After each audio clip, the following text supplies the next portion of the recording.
soon. May the grace of the Lord be with all God's people. Amen.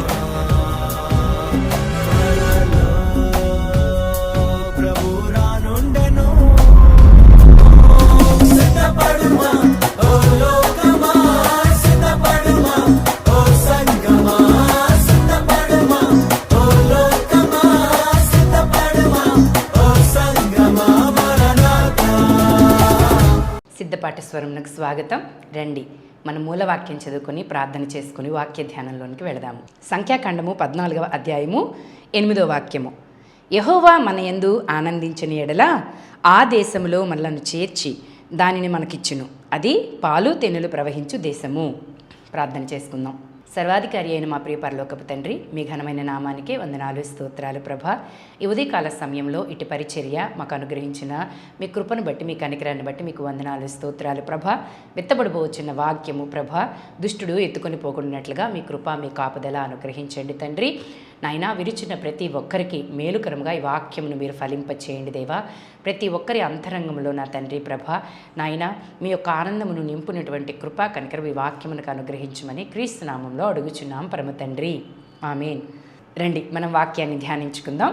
మనం చదువుకున్న మూలవాక్యంని కనుక మనం గమనించినట్లయితే, ఇది ఏ సందర్భంలో రాయబడింది అని కనుక మనం గమనించినట్లయితే, ఇది కానాను దేశానికి ఇజ్రాయేలీలు జనాంగము ఐగుప్తు దేశపు బానిసత్వం నుంచి విడుదల చేయబడి, ఎర్ర సముద్రం పాయలు చేయబడి, ఆరిన నేల మీద నడుచుకుంటూ వారు ప్రయాణం చేసిన తర్వాత, కానాను దేశానికి సమీపంగా వచ్చిన తర్వాత, దేవుడు కానాను దేశానికి వేగు చూడటానికి 12 గోత్రాల్లో నుంచి 12 ప్రముఖులైన వారిని పంపించండి. వారు వేగు చూసి వచ్చిన తర్వాత ఆ దేశం మీద మీరు యుద్ధానికి వెళ్ళవచ్చును అని దేవుడు చెప్పిన సందర్భంలో, వేగు చూడటానికి వెళ్ళిన వారు తిరిగి వచ్చి దేశం ఎలా ఉంది అని వివరించిన తర్వాత, అది భయపడేటటువంటి ఒక దేశముగా ఉన్నది, అక్కడ నెఫీలీలు ఉన్నారు, దానిని మనం జయించలేము, దానిని మనం స్వాధీనపరుచుకోలేము అని భయపడుతూ ఉన్నప్పుడు, ఆ సందర్భంలో యెహోషువ, కాలేబు ఇద్దరు మాత్రమే దేవుడు మనకి ఆ దేశాన్ని స్వాధీనపరుచుకునే సామర్థ్యాన్ని అనుగ్రహిస్తాడు, లేదా దేవుడు మనకు ఆ దేశాన్ని స్వతంత్రించుకునే కృపనిస్తాడు అని చెప్పేటటువంటి ఒక సందర్భంలో ఈ వాక్యాన్ని రాసినట్లుగా మనం స్పష్టంగా కనబడుతూ ఉంది. ఇక్కడ రాయబడిన విధానాన్ని కనుక మనం గమనించినట్లయితే, యెహోవా మన యందు ఆనందించిన ఎడల ఆ దేశములో మనలను చేర్చి దానిని మనకిచ్చును. ఆయన మనకిస్తాడు, ఆ దేశాన్ని ఆయన మనకిస్తాడు. అయితే ఇక్కడ జరగవలసిన ఒక కార్యం ఉంది. అది ఏంటి అంటే, ఆయన మన యందు ఆనందించాలి. యెహోవా మన యందు ఆనందించిన ఎడల. మనం ఎప్పుడు కూడా వాక్యాన్ని చదువుతూ ఉన్నప్పుడు మనం ఎలా ఆలోచిస్తాము అంటే, మనము యెహోవాని బట్టి సంతోషించినట్లయితే ఆయన మన మనోవాంఛను తీరుస్తాడు. మనము కనుక దేవుడి విషయంలో ఆనందంగా ఉన్నట్లయితే, నమ్మిక ఉంచినట్లయితే, మనం అనుకున్న కార్యాలు జరుగుతుంది, లేదంటే మనకు విజయం వస్తుంది. మన ఆలోచన ఎప్పుడూ కూడా మనము దేవుని యందు విశ్వాసం ఉంచినట్లయితే, మనము దేవుని యందు ఆనందించినట్లయితే మన కార్యాల్లో సఫలత మనం చూస్తాము, విజయాన్ని మనం చూస్తాము. మన యొక్క భక్తి జీవితం కావచ్చు, భౌతిక సంబంధమైన జీవితం కావచ్చు, మనం అనుకున్నటువంటి కార్యాలు నెరవేరుతాయి అనే ఒక విధానాన్ని మనం గమనిస్తూ ఉంటాం. అయితే ఇక్కడ యెహోషువ చెప్తున్న మాటను కనుక మనం గమనించినట్లయితే, ఆయన మన యందు ఆనందించాలి, దేవుడు మన యందు ఆనందించాలి. ఎలా? దేవుడు మన యందు ఆనందించినట్లయితే మనం ఆ కానాను దేశాన్ని స్వతంత్రించుకోవటం పెద్ద విషయమేం కాదు అన్నట్లుగా యెహోషువ మాట్లాడుతున్నాడు. ఆ కానాను దేశం ఎలాంటిది అంటే, పాలు తేనెలు ప్రవహించే దేశం అని మాత్రమే కాదు, కానీ అక్కడ ఉన్న వాళ్ళందరూ కూడా బహు దృఢకాయలన్నమాట. నెఫీలీలు అక్కడ నివాసం చేస్తున్నారు, మనం వాళ్ళ ఎదుట మిడతల్లా కనబడుతున్నాము అన్నారు అని మిగిలిన 10 గోత్రాల వారు చెప్తున్నారు. అది అబద్ధమా? అబద్ధం ఏమాత్రం కాదు. అక్కడ నివసిస్తున్న వారు నిజంగానే బాగా పెద్దవాళ్ళు, యుద్ధము తెలిసిన వాళ్ళు, దృఢకాయలు, నెఫీలీల వంశానికి సంబంధించిన వారుగా మనం చూస్తూ ఉన్నాం. అంటే అది నిజమే, కానీ భౌతిక సంబంధంగా మన నేత్రాలతో చూస్తున్న విషయము నిజమే, కానీ మనం కనుక దేవుడి విషయంలో దేవుడు మనల్ని బట్టి ఆనందించే ఒక వ్యక్తులుగా కనుక మనం జీవించినట్లయితే, అలాంటి ఒక విశ్వాసం కనుక మనం ఆయన మీద ఉంచగలిగినట్లయితే, ఆయన మనకి ఈ దేశాన్ని స్వాధీనపరుచుకునేటటువంటి విధానాన్ని మనకి తెలియచేస్తాడు, లేదా అలాంటి కృపను మన మీద చూపిస్తాడు అన్నట్లుగా ఈ వాక్యం అనిపిస్తూ ఉంది. అసలు దేవుడు మన యందు సంతోషించే సందర్భాలు ఏమై ఉండొచ్చు, ఎలాంటి ఒక జీవన విధానం అనేది దేవుడు మన యందు ఆనందించే ఒక సందర్భాలను బయలుపరిచేవిగా ఉంటుంది. మనం గమనించినట్లయితే ఇజ్రాయేలీల దేశం నుంచి, ఐగుప్తులో నుంచి ఇజ్రాయేలీల జనాంగాన్ని బయటికి తీసుకొచ్చిన విధానాన్ని కనుక మనం గమనించినట్లయితే 10 రకాల తెగుళ్ళు తీసుకొని వస్తున్నాడు. ఆ తర్వాత ఎదురుగా ఎర్ర సముద్రం, వెనక ఫరో సైన్యం ఉంటే ఆరిన నేల మీద నడిచి వచ్చినట్లుగా జనాలు ఎర్ర సముద్రం మధ్యలో నడిచి వచ్చారు. తర్వాత మారాని మధురంగా మార్చారు. అరణ్యంలో పూరేళ్లని ఆరగించారు. వాళ్ళు మన్నాని తింటున్నారు. దేవుడు వాళ్ళ విషయంలో చేసినటువంటి గొప్ప గొప్ప కార్యాలను కనుక వారు గమనించినట్లయితే వాటిని బట్టి చూస్తే ఈ కానాను దేశాన్ని స్వతంత్రించుకోవటం పెద్ద విషయమేమీ కాదు. కానీ భౌతిక సంబంధంగా వాళ్ళు భయపడటాన్ని బట్టి దేవుడు మనకి పూర్వము చేసినటువంటి గొప్ప గొప్ప కార్యాలు ఏమిటి అని దానిని బట్టి దేవుడి యందు ఆనందించేటటువంటి ఒక స్థితిలో వాళ్ళు లేరు. అంటే మనం పూర్వం జరిగిన విషయాలని, పూర్వం మనకి వచ్చిన సమస్యల్లో నుంచి విడుదల పరిచి తీసుకొని వచ్చిన దేవుణ్ణి బట్టి మనం ఆనందించాలి.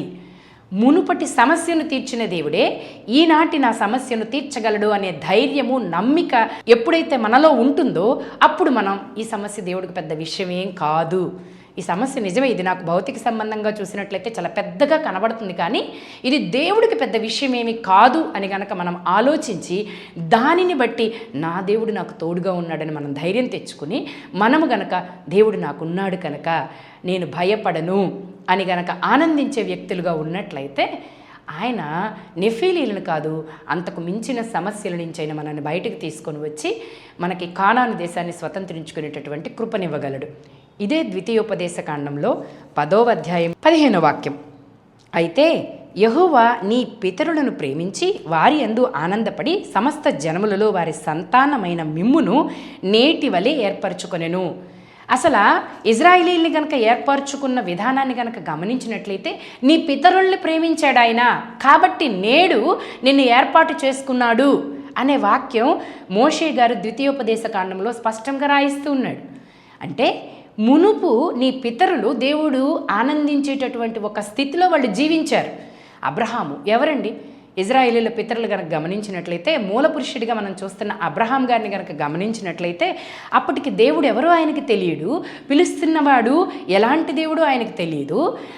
ఏ నమ్మిక చొప్పున తను విన్న స్వరానికి లోబడి విశ్వాసం ఉంచి తన యొక్క బంధువర్గం నుంచి, తన తల్లి తండ్రి, తన కుటుంబ సభ్యుల నుంచి విడిచిపెట్టి వచ్చాడు. ఆ విశ్వాసాన్ని బట్టి, అబ్రహామును బట్టి దేవుడు ఆనందించాడు. నేను ఒక్కసారి పిలిస్తే నా వెనక వచ్చేసాడు నా కుమారుడు అని. ఇస్సాకు విధేయత చూపిస్తూ ఉన్నాడు. తను తండ్రి యొక్క విశ్వాసంలో పాలు పంపులు పొందుకుంటూ నడిచాడు.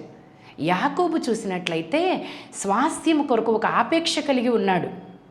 వీరి జీవన విధానాలు చూస్తే వారికి అప్పటికి ధర్మశాస్త్రం లేదు, వాక్యం లేదు, కేవలం ఎప్పుడో ఒక్కసారి వినిపించే ఒక్క స్వరానికి లోబడి విధేయత చూపించి, విశ్వాసాన్ని చూపించి, ఆ విశ్వాసం మీద వాళ్ళ ఆనుకుని నడిచిన విధానాన్ని బట్టి చూసినట్లయితే దేవుడు వాళ్ళని బట్టి ఆనందించాడు. మీ పితరులను బట్టి మీ యొక్క దేవుడు ఆనందించాడు కనుక ఆ ఆనందించిన విధానాన్ని బట్టి మిమ్మల్ని కూడా ఏర్పాటు చేసుకున్నాడు. అబ్రహామును బట్టి ఇజ్రాయేలీల్ని ఆశీర్వదిస్తున్నాను అనే మాట మనం స్పష్టంగా చూస్తున్నాం. ఎందుకు అబ్రహామును బట్టి అంటే అబ్రహామును బట్టి దేవుడు ఆనందించాడు, ఇస్సాకును బట్టి దేవుడు ఆనందించాడు, యాకోబును బట్టి దేవుడు ఆనందించాడు. మనం చూసినటువంటి లోపాలేవి దేవుడు చూడటం లేదు, వాళ్ళల్లో ఆయన ఆనందించాడు. వాళ్ళ భక్తి జీవితాన్ని బట్టి ఆనందించాడు, విశ్వాసాన్ని బట్టి ఆనందించాడు, నమ్మికను బట్టి ఆనందించాడు, వారి నడవడికను బట్టి, వారి జీవన విధానాన్ని బట్టి ఆయన ఆనందించాడు కనుక ఆయన మీద ఆనుకొని వాళ్ళు నడిచిన సందర్భాలలో ఆయన వారికి చేసిన ఉపకారాలను బట్టి ఇంకా ఇంకా వాళ్ళు దేవుడి మీద ఆధారపడి దేవుని యందు ఆనందించే వ్యక్తులుగా ఉన్నారు. కాబట్టి వారిని బట్టి దేవుడు కూడా ఆనందించి వారి నిమిత్తమే ఇజ్రాయేలీల జనాంగాన్ని మొత్తం ఏర్పాటు చేసుకుని నేడున్నట్లుగా మిమ్మల్ని ఏర్పాటు చేసుకుని నడిపిస్తున్నాడు అని రాయబడుతున్నాడు. ఇదే ద్వితీయోపదేశకాండం 30వ అధ్యాయంలో 10వ వాక్యాన్ని కూడా మనం గమనించినట్లయితే నీ పశువుల విషయంలోనూ నీ భూమి పంట విషయంలోనూ నీకు మేలగునట్లు నిన్ను వర్ధిల్ల చేయును. ఈ ధర్మశాస్త్ర గ్రంథమందు వ్రాయబడిన ఆయన ఆజ్ఞలను కట్టడలను నీవు గైకొని నీ దేవుడైన యెహోవా మాట విని నీ పూర్ణ హృదయముతోనూ నీ పూర్ణ ఆత్మతోనూ నీ దేవుడైన యెహోవా వైపు మళ్ళునప్పుడు యెహోవా నీ పితరుల యందు ఆనందించినట్లు నీకు మేలు చేయుటకు నీ యందును ఆనందించి నీ వైపు మళ్ళును. ఇక్కడ మనం గమనించినట్లయితే పితరులని బట్టి దేవుడు ఆనందించాడు, నిన్ను బట్టి కూడా ఆనందించి నీ వైపు కూడా దేవుడు తిరుగుతాడు. ఎలా తిరుగుతాడు అంటే పూర్ణాత్మతో పూర్ణ హృదయముతో దేవుడి వైపు తిరిగి ఆయన యొక్క ఆజ్ఞల్ని మనం పాటించటానికి ఇష్టపడి ఆయన వైపు మనం తిరిగినట్లయితే ఆయన మనల్ని బట్టి ఆనందిస్తాడు అనేది వాక్యం స్పష్టంగా రాయబడుతూ ఉంది. అంటే మనం పూర్ణ హృదయంతో పూర్ణ ఆత్మతో పూర్ణ దేహముతో ఆయన వైపు తిరగడమే కాకుండా ఆయన ఆజ్ఞల్ని పాటించడానికి మన మనస్సును నిలుపుకున్నప్పుడు ఆయన మనల్ని బట్టి ఆనందిస్తాడు. మనం ఆయన్ని బట్టి ఆనందించడానికి ఎన్నో సందర్భాలు ఉన్నాయండి. మన జీవితంలో ఏదైనా కష్టం వచ్చినా, నష్టం వచ్చినా, రోగం వచ్చినా, వ్యాధి వచ్చినా, బాధ వచ్చినా, శత్రువు వచ్చినా వాటన్నిటి నుంచి మనల్ని తిప్పిస్తున్నాడు. కాబట్టి మనం ఆయన యందు ఆనందించిన పెద్ద విషయం ఏం కాదు. ఆయన సర్వశక్తిమంతుడై ఉన్నాడు, ఆయన దేవుడై ఉన్నాడు. దాన్ని బట్టి మనం ఆయన యందు ఆనందించాలి. ఆనందించడం అసలు పెద్ద విషయం కాదు. కానీ ఆయన మనల్ని బట్టి ఆనందించాలి అంటే మనం లోబడే తత్వం కలిగి ఉండాలి. మన పితరులు జీవించిన విధానాన్ని మనం గ్రహించుకొని అదే విధానంలో మన పూర్ణ ఆత్మతో పూర్ణ దేహంతో పూర్ణ మనస్సుతో మనం ఆయన వైపు కనుక తిరిగే వ్యక్తులుగా ఉంటే ఆయన మనల్ని బట్టి ఆనందిస్తాడు. ఆయన మనల్ని బట్టి ఆనందించినట్లయితే కానాను ఎంత గొప్ప శత్రువులతో నింపబడి ఉన్నా సరే, అది నెఫీలీల వంటి వంశస్థులతో నింపబడి ఉన్నా సరే నువ్వు స్వతంత్రించుకోగలుగుతావు. నువ్వు స్వతంత్రించుకునే విషయాలు ఎలా ఉంటాయి అంటే పాలు తినలు ప్రవహించే దేశంలా ఉంటుంది. ఆ సమస్య ఎంత గడ్డుకరమైనదైనా సరే నీకు పెద్ద సమస్యగా నువ్వు భయపడవలసిన అవసరమైతే ఏమాత్రం లేదు. కాబట్టి దయచేసి ఆయన మన యందు ఆనందించేటటువంటి ఒక మనస్తత్వం లేదా ఒక రిపెంటెన్స్ అనేది మనం తిరిగేటటువంటి మన మనస్సుని మార్చుకునే ఒక విధానం మనకు ఉండాలి. ఆయన మన యందు ఆనందించేటటువంటి ఒక విధానం మన అంతరంగంలో ఉండాలి, మన ప్రవర్తనలో ఉండాలి. కాబట్టి మనం కనుక దేవుడి వైపు తిరిగినట్లయితే ఆయన మనల్ని బట్టి ఆనందిస్తాడు అని వాక్యం స్పష్టంగా చెప్తుంది. ఇదే కీర్తనల గ్రంథంలో కూడా మనం ఒక వాక్యం గమనిద్దామండి. 147వ అధ్యాయము 11వ వాక్యం గనక గమనించినట్లయితే, తన యందు భయభక్తులు గలవారి యందు తన కృప కొరకు కనిపెట్టువారి యందు యెహోవా ఆనందించువాడై ఉన్నాడు. ఆయన యందు భయము భక్తి ఇవి రెండు వేరు వేరు విషయాలు. రెండింటిని కలిపి ఒకే చోట రాయటం వెనకాల కూడా దేవుడికి ఒక ఉద్దేశం ఉంది. ఇవి రెండు వేరు వేరు కానీ కలిసే ఉండాలి. భయం వేరు, భక్తి వేరు. దేవుడు మనల్ని చూస్తున్నాడు, మన మాటల్ని వింటున్నాడు, మన భక్తిని ఆయన గమనిస్తున్నాడు. మన ప్రతి సందర్భాలలో కూడా ఆయన మనకు తోడుగా ఉన్నాడు అనేది, లేదా ఆయన గమనిస్తున్నాడు కాబట్టి మనం జాగ్రత్తగా బ్రతకాలి అనేది భయం అయితే, భక్తి ఎలాంటిది అంటే ధైర్యాన్ని పుట్టించేది. నా దేవుడు నాకున్నాడు కాబట్టి నేను ఇంకెవరికి భయపడవలసిన అవసరం లేదు అని. యోబు గారు అంటున్నారు, నీ భక్తి నీకు ధైర్యం పుట్టించడం లేదా అని. అంటే భక్తి ఎప్పుడు ధైర్యాన్ని పుట్టిస్తుంది, భయం ఎప్పుడు కూడా నీతి ప్రవర్తనలో మనల్ని మనం నిలబెట్టుకోవటానికి సహాయపడుతుంది. ఇవి రెండు ఒక క్రైస్తవుడు అనబడే వ్యక్తి రెండూ కలిగి ఉండాలి. దేవుడు మనల్ని చూస్తున్నాడు, మన మాట వింటున్నాడు, మన ప్రవర్తన గమనిస్తున్నాడు. ప్రతిదీ కూడా క్రైస్తవుడు అనేవాడు కలిగి ఉండాలి. భయం అనేది కలిగి ఉండాలి. భక్తి ధైర్యం పుట్టించే స్థాయిలో చెయ్యాలి. భయం నీతి ప్రవర్తనలోనికి మనల్ని నడిపిస్తే, భక్తి మనకి ఏ పరిస్థితులైనా ఎదుర్కొనేటటువంటి ఒక ధైర్యాన్ని ఇస్తుంది. కాబట్టి భయము భక్తి కనుక మనం దేవుడి యందు కలిగి ఉన్నట్లయితే ఆయన మనల్ని బట్టి ఆనందిస్తారు. అంతేకాదు ఇక్కడ ఇంకో వాక్యం ఏం రాయబడుతుందంటే, తన కృప కొరకు కనిపెట్టు వారి యందు. ఆయన కృప కొరకు ఎవరు కనిపెడతారండి? నేను ఇంకా ఏమీ కాదు, ఎటువంటి కార్యాలను చేయుటకు నాకు బలము సరిపోదు, కానీ నా దేవుడి కృప గనక నాకు తోడున్నట్లయితే నేను ఏదైనా చెయ్యగలను అని ఆయన కృప కొరకు కనుక మనం కనిపెట్టే వ్యక్తులుగా ఉన్నట్లయితే, ఆ కృప కొరకు మనం కనిపెట్టే విధానమే ఆయన మన యందు ఆనందించేటటువంటి ఒక విషయంగా కనబడుతూ ఉంది. రోమీయులకు రాసిన పత్రిక 3వ అధ్యాయము 24వ వాక్యం గనక మనం గమనించినట్లయితే, కాబట్టి నమ్మువారు ఆయన కృపచేతనే క్రీస్తు యేసునందలి విమోచనము ద్వారా ఉచితముగా నీతిమంతులని తీర్చబడుచున్నారు. ఈ కృప ఎలాంటిది అంటే మనల్ని నీతిమంతులుగా తీర్చింది. కాబట్టి నీతిమంతులుగా మనం తీర్చబడింది ఆయన కృప ద్వారా మాత్రమే అని గ్రహింపు కలిగిన వ్యక్తిని బట్టి దేవుడు ఆనందిస్తూ ఉంటాడు. ఎందుకు అంటే యెషయా గ్రంథంలో స్పష్టంగా చెప్తున్న విషయం ఏంటంటే, నీ నీతి క్రియలు మురికి గుడ్డల వలె దేవుడి ఎదుట కనబడుతూ ఉన్నాయి. కాబట్టి ఎప్పుడు కూడా నేను మంచిదానిని, నేను మంచివాడిని, నా కార్యాలు గొప్పవి, నేను సదుద్దేశంతో మాత్రమే మాట్లాడతాను, సత్కార్యాలు మాత్రమే నేను చేస్తాను అనేటటువంటి ఎలాంటి ఉన్నతమైన ఆలోచనలైనా సరే దేవుడి ఎదుట ఇవి మురికి గుడ్డల్లా మాత్రమే కనబడుతుంది. నువ్వు ఎంత నీతిమంతురాల్లా బ్రతికినా దేవుడి ఎదుట ఆ నీతి మురికి గుడ్డల వంటిదే. కానీ నువ్వు కనుక దేవుని కృపని బట్టి నేను నీతిమంతురాలుగా ఉచితంగా తీర్చబడుతున్నాను అని గనక ఒక గ్రహింపు గనుక నువ్వు దేవుని కృప మీద మాత్రమే నీ ఆశ పెట్టుకుని ఉన్నట్లయితే దేవుడు నిన్ను బట్టి ఆనందిస్తాడు.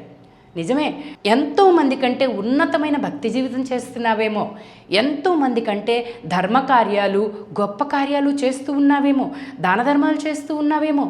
కానీ నీ ధర్మకార్యాలు, నీ దాన ధర్మాలు, నీ ఉన్నతమైన భక్తి జీవితం నిన్ను దేవుని ఎదుట నీతిమంతురాలుగా నిలబెట్టలేవు. కానీ ఆయన కృప నిన్ను దేవుని ఎదుట నీతిమంతురాలుగా నిలబెట్టగలదు, నీతిమంతుడిగా నిన్ను నిలబెట్టగలదు. కనుక నీవు మరణ పర్యంతము దేవుని కృప కొరకే ఎదురు చూడాలి.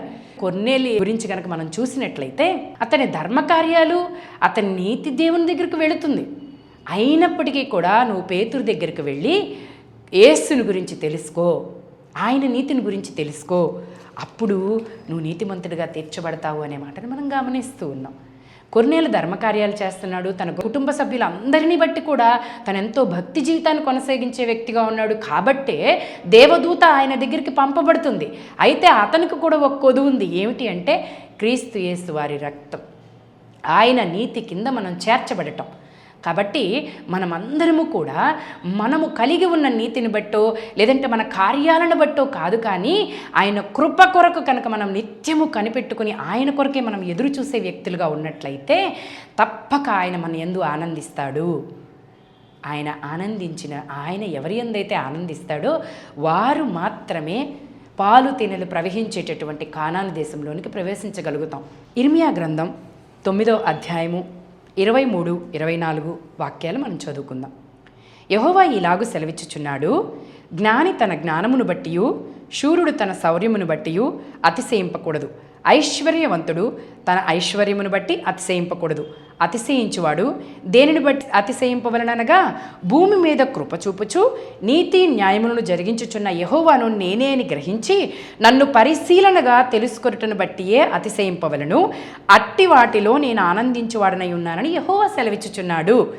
ఇక్కడ ఎంత స్పష్టంగా రాయబడుతుందో చూడండి. దేవుడు దేన్ని బట్టి సంతోషించేవారిగా ఉన్నాడు, లేదా దేన్ని బట్టి ఆనందిస్తాడు అంటే గనక శూరుడు శౌర్యాన్ని బట్టి, అంటే దావీదు గారిని మనం గమనిద్దామండి. ఎన్ని యుద్ధాలు చేశాడు, కానీ తన యుద్ధ నైపుణ్యతను బట్టి, తను జయించిన రాజ్యాన్ని బట్టి ఆయన అతిశయించడం లేదు. అతిశయించకూడదు అని వాక్యం చెప్తుంది. శూరుడు తన శూరత్వాన్ని బట్టి అతిశయించకూడదు, జ్ఞాని తన జ్ఞానాన్ని బట్టి అతిశయించకూడదు. ఎంత గొప్ప జ్ఞానివైనా సరే నూతన నిబంధనలో కొరింథీయులు రాసిన పత్రికలో చెప్తున్నట్లుగా జ్ఞానులను సిగ్గుపరచుటకు అజ్ఞానులను దేవుడు ఎన్నుకుంటాడని వాక్యం సెలవిస్తుంది.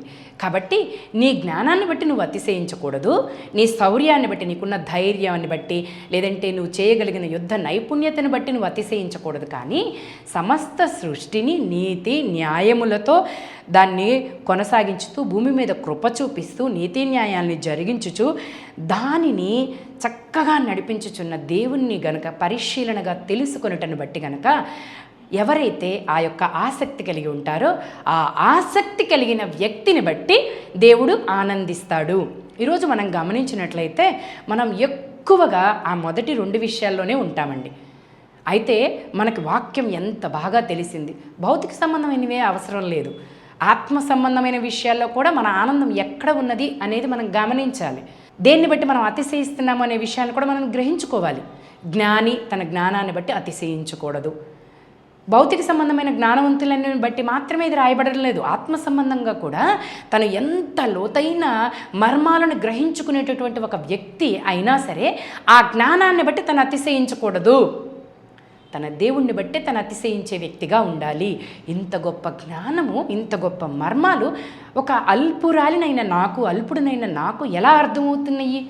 అసలు ఎంత గొప్ప ప్రేమ, ఎంత గొప్ప కృప నా మీద దేవుడు చూపిస్తే పరలోక సంబంధమైన జ్ఞానం నాకు ఈ భూలోకంలో ఇక్కడికే నాకు ఇవ్వబడుతుంది అని గనక నువ్వు అతిశయించినట్లయితే దేవుడు నిన్ను బట్టి ఆనందిస్తాడు. నువ్వెంత గొప్ప గొప్ప కార్యాలు చేయగలిగిన బలవంతుడివి, బలవంతురాలివైనా సరే, విశ్వాసంలో స్థిరంగా నిలబడి గొప్ప గొప్ప యుద్ధాలని జయించినటువంటి దానివైనా సరే, నీ శూరత్వాన్ని బట్టి, నీ యొక్క ఆ బలాన్ని బట్టి నువ్వు అతిశయించకూడదు. ఎంత బాగా నన్ను ఈ సమస్యలో దేవుడు నిలబెట్టాడు. ఇక్కడ యుద్ధము అంటే, లేదంటే శూరత్వము అంటే భౌతిక సంబంధమైన యుద్ధము, భౌతిక సంబంధమైన శూరత్వం గురించే కాదు.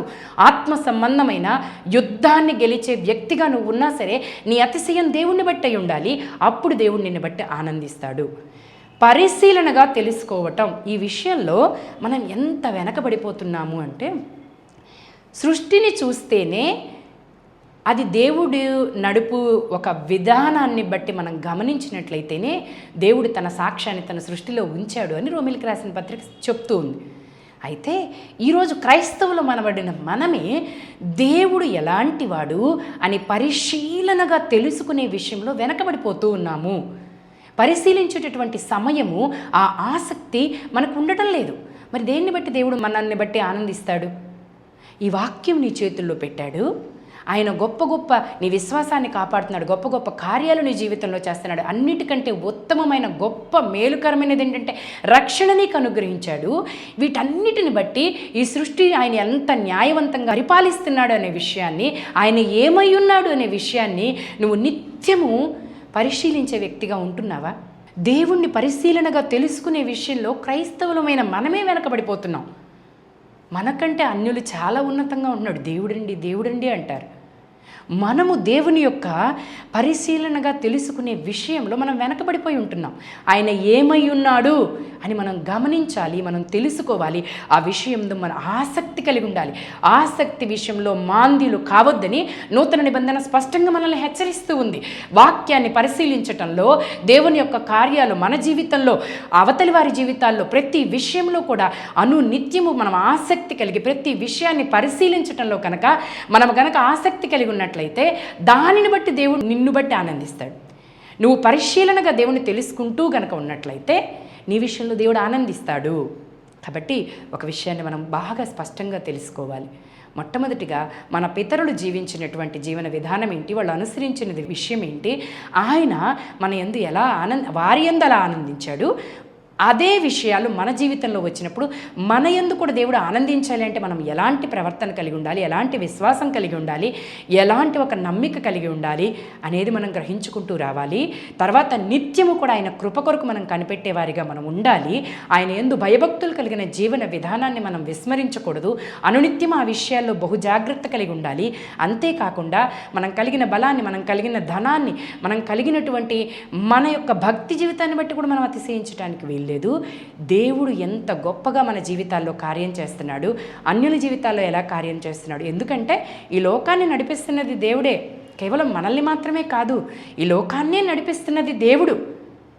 కాబట్టి ఆకాశం వైపు కన్నులెత్తి చూస్తే సూర్యుడు, చంద్రుడు, నక్షత్రాలు, భూలోకంలో ఎటువైపు చూసినా ప్రకృతి, నదులు, జంతువులు, పక్షులు, ఇలాగ ప్రతి విషయంలో కూడా ఆయన ఎలా తన న్యాయాన్ని జరిగిస్తూ ఉన్నాడు అని గనక మనం గమనించుకోగలిగినట్లయితే దాని ద్వారా వాక్యం ఏంటి, వాక్యంలో దేవుడు ఎలాంటి ఒక జ్ఞానాన్ని దాచి ఉంచాడు, ఇది పరలోకపు జ్ఞాన నిధి ఈ వాక్యం అనేది.